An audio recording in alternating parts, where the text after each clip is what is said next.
Good evening. I first got to know Tim Hancock when we were serving together on the Killeen Chamber of Commerce board in the late 1990s.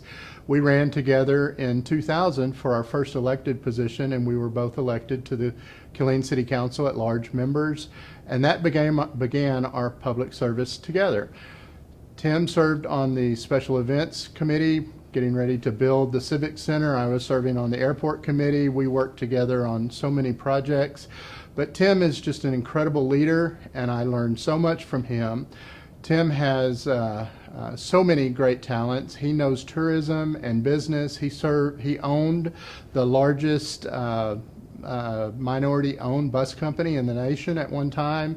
I believe he still owns that today. In the military, I think his MOS probably was logistics, and so when he entered civilian life, he transitioned very well and became owners of the bus station. I did learn through AUSA that he doesn't fly anymore, that he always travels by coach, always has a driver, and so the trips across the country to DC always took him a little bit longer than the rest of us. Probably the most memorable thing that I remember is the AUSA conventions that we went to for years and years and years in Washington, D.C., where Tim Hancock and Jerry Eller would load up a trailer and haul it all the way to D.C. because Tim didn't like to fly. We would load our cowboy hats, our boots, and everything in that trailer. We would bootleg a bunch of beer and stuff from Central Texas to Washington, D.C. We would take Clem McKeska's barbecue from Temple, Texas to D.C. for everybody to enjoy, and we had some of the greatest parties at AUSA that there ever were. Tim was a significant part of what we called the Central Texas chapter reception. He was the one that made sure that came together year after year after year. And we were known across the whole national event that you go to the Central Texas chapter event because it was a party.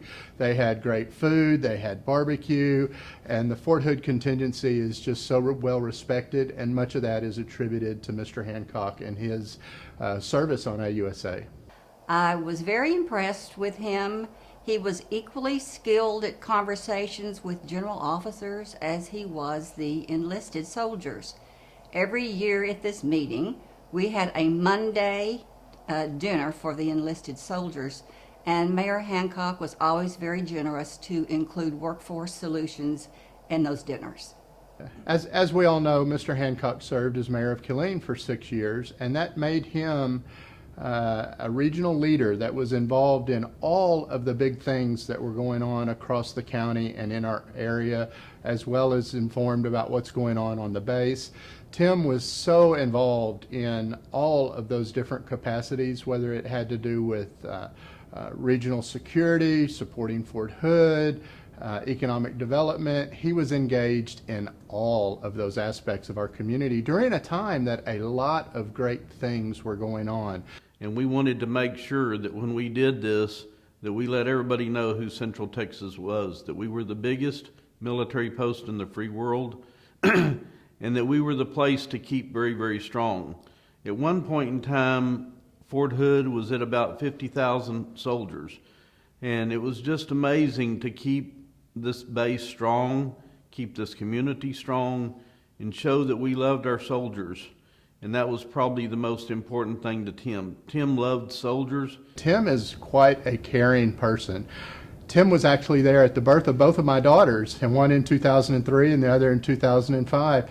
And he held my babies and was there supporting us. And you know, Tim and Maxine are like family to Christy and I, and we love them dearly. And our children look up to him and consider him family as well. Mayor Hancock is a man of great character and honor. One test of character of a man is how he treats his wife, and he breezes through that character. Maxine is his life partner and his forever bride, and always one of the prettiest ladies in the room. What I would say to the mayor is, thank you for your endearing support of Workforce Solutions, but more importantly, the contributions you have made to the Central Texas community as a leader. And Tim is still contributing in a significant way to so many causes in our community, and just could not be more proud to hear that he was selected as a Roy J. Smith recipient.